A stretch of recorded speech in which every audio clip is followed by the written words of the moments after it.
this issue. आज तक इस ऑडियो की पुष्टि नहीं करता, लेकिन दिग्विजय सिंह ने पाकिस्तानी पत्रकार के साथ अपनी चैटिंग के इस ऑडियो की पुष्टि कर दी है। इसीलिए शक की कोई गुंजाइश नहीं रह जाती। लेकिन अब कांग्रेस की मंशा पर शक जताया जा रहा है। पूछा जा रहा है कि क्या अनुच्छेद 370 पर दिग्विजय सिंह की राय और कांग्रेस पार्टी की राय एक ही है? क्या अनुच्छेद 370 पर कांग्रेस पाकिस्तान की विचारधारा का समर्थन करती है? दिग्विजय सिंह तो धारा 370 को लेकर अपने मन की बात कह गए, लेकिन कांग्रेस को मुसीबत में डाल गए। पहले बीजेपी ने यह ऑडियो बम फोड़ा और फिर कांग्रेस पर आरोपों की सर्जिकल स्ट्राइक कर दी। देखिए, अनुच्छेद 370 के सभी खंड लागू नहीं होंगे। आप भी यूनाइटेड नेशंस की मॉनिटरिंग लोग करते हैं, वहां एग्रेसिव ना हो, जान दे देंगे इसके लिए। क्या बात कर रहे हो आप? माननीय अध्यक्ष जी, ये वो लोग हैं जिनको कश्मीर की आवाम पे भरोसा नहीं है और इसलिए ऐसी भाषा बोलते हैं। हम वो हैं जिनको कश्मीर की आवाम पे भरोसा है। ये अगस्त 2019 की बात है, जब संसद में मोदी सरकार ने कश्मीर से धारा 370 के खात्मे का ऐलान किया था। जिसका सपना बीजेपी अपनी शुरुआत से देखती थी, उसे मोदी सरकार ने पूरा कर दिया था। ये कांग्रेस के लिए किसी बुरे सपने से कम नहीं था। कश्मीर से धारा 370 हटाए जाने के करीब 2 साल बाद अब एक बार फिर सियासत की चिंगारियां भड़कने लगी हैं। जिसके केंद्र में है कांग्रेस के वरिष्ठ नेता दिग्विजय सिंह का एक ऑडियो, जिसे बीजेपी ने जारी किया है। It's extremely, I would say, sad decision, and the Congress party would certainly have to have a relook on this issue. ये क्लब बोर्ड चैट ऑडियो है, जिसमें दिग्विजय सिंह एक पाकिस्तानी पत्रकार के सवाल का जवाब दे रहे हैं, जिसमें से बीजेपी जिन बातों को सबसे ज्यादा हाईलाइट कर रही है, उसमें पहली बात तो यह है कि दिग्विजय सिंह दावा कर रहे हैं कि जब कांग्रेस सत्ता में आएगी तो कश्मीर में आर्टिकल 370 को दोबारा बहाल करने पर विचार किया जाएगा। और दूसरी बात यह कि दिग्विजय सिंह धारा 370 को लेकर यह आश्वासन पाकिस्तानी पत्रकार को दे रहे हैं। अब बीजेपी सीधे सीधे और साफ साफ शब्दों में आरोप लगा रही है कि धारा 370 पर कांग्रेस का हाथ पाकिस्तान के साथ है। वो किस प्रकार से बाहर भारत के खिलाफ जहर उगल रहे हैं और किस प्रकार पाकिस्तान के साथ हां में हां मिला रहे हैं, वो हम सब ने आज टीवी चैनलों के माध्यम से सुबह से देखा हुआ है। कोई नई बात नहीं है। ये वही दिग्विजय सिंह हैं जिन्होंने पुलवामा हमले को एक दुर्घटना मात्र बता दिया था। आतंकवादी घटना बताने से भी वो कतरा रहे थे। ये वही दिग्विजय सिंह है जिन्होंने कहा था 26/11 तो आरएसएस की साजिश है, और किस प्रकार से उस समय पाकिस्तान को क्लीन चिट देने का प्रयास किया था। एक पैटर्न है। आप अगर डॉट्स को ज्वाइन करेंगे तो आप देखेंगे आज जो दिग्विजय सिंह जी ने कहा है, मुझे तो पूरा शक है कि ये पूरा का पूरा स्टेज मैनेज था। उस पत्रकार को दिग्विजय सिंह या कांग्रेस पार्टी के किसी बड़े नेता ने ही कहा होगा कि ये सवाल आप पूछना। ऐसा नहीं है कि उसने कोई रैंडम सवाल पूछ लिया। ये सब स्टेज मैनेज्ड होता है, ये टूल किट का हिस्सा है।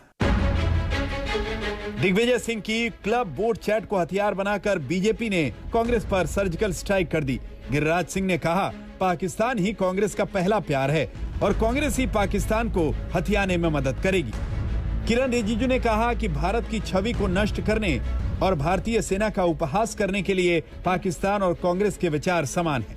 बीजेपी ने संसद में नेता विपक्ष अधीर रंजन चौधरी की स्पीच का हवाला देते हुए धारा 370 हटाने पर कांग्रेस के विरोध को देश विरोधी तक बता दिया और इसके लिए सीधे सोनिया गांधी को जिम्मेदार ठहरा दिया। कहते ये इंटरनल मैटर है, हो गया। आपने एक स्टेट को मतलब बाइफर्केशन कर दिया, हो गया। लेकिन नहीं, लेकिन मेरा कहना है कि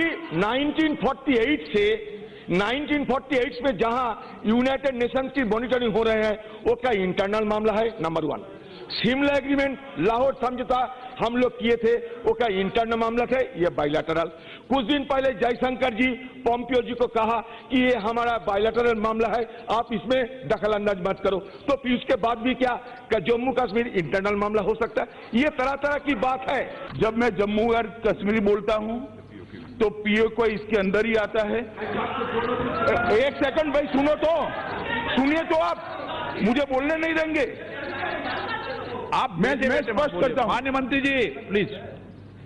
मैं जब जम्मू एंड कश्मीर बोलता हूं माननीय सदस्य, इसलिए एग्रेसिव हूं कि जम्मू एंड कश्मीर के पीएको को आप भारत का हिस्सा नहीं मानते हो क्या? एग्रेसिव ना हो, जान दे देंगे इसके लिए। क्या बात कर रहे हो आप? एग्रेसिव होने की क्या बात कर रहे हो? जान दे देंगे इसके लिए। पार्लियामेंट में आदरणीय गृह मंत्री अमित शाह जी खड़े होकर आर्टिकल 370 के विषय में अपना वक्तव्य आरंभ ही करने वाले थे, तभी जो लीडर ऑफ ऑपोजिशन है कांग्रेस पार्टी की ओर से अधीर रंजन चौधरी, वो तुरंत खड़े हो जाते हैं, तत्क्षणात खड़े हो जाते हैं और खड़े होकर कहते हैं नहीं नहीं नहीं नहीं, ये चर्चा हम कैसे कर सकते हैं, ये तो बायलैटरल इशू है, ये आर्टिकल 370 तो द्विपक्षीय इशू है। उत्तराखंड का ले लीजिए। बीजेपी के ताबड़तोड़ आरोपों और हमलों के बावजूद दिग्विजय सिंह अपनी बात पर अड़े हुए हैं। उन्होंने आज तक से कहा है कि कांग्रेस ने कश्मीर से धारा 370 हटाए जाने का विरोध किया था। जम्मू कश्मीर के लोगों को विश्वास में लिए बिना जिस तरह धारा 370 हटाई गई, कांग्रेस उसके खिलाफ थी। लेकिन दिग्विजय सिंह के इस क्लियर स्टैंड से कांग्रेस ने कन्नी काट ली है।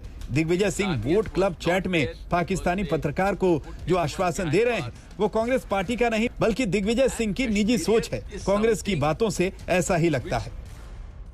यानी दिग्विजय सिंह को अपनी ही पार्टी में समर्थन हासिल नहीं हुआ, लेकिन कश्मीर में गुपकार अलायंस से समर्थन प्राप्त हो चुका है।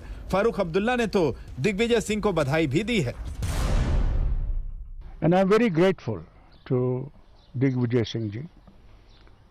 He has realized the sentiments of the people, as other parties of the nation who have also spoken about it, and they are very clear about it, that what you have done, you are losing the will of the people for the nation.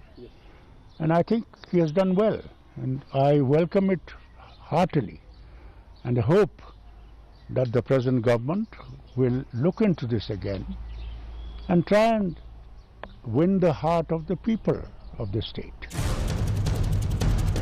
Digvijay Singh के vote club chat को लेकर सियासत चल रही है, वो अपनी जगह है, लेकिन कई लोग तो ये भी कह रहे हैं कि दिग्विजय सिंह की बातों से कांग्रेस को जितना नुकसान हुआ, उससे ज्यादा तो बीजेपी का ही फायदा हो गया है और बैठे बिठाए कांग्रेस को घेरने के लिए मुद्दा मिल गया है। हिमांशु मिश्रा और मौसमी सिंह के साथ आज तक ब्यूरो। अनुच्छेद 370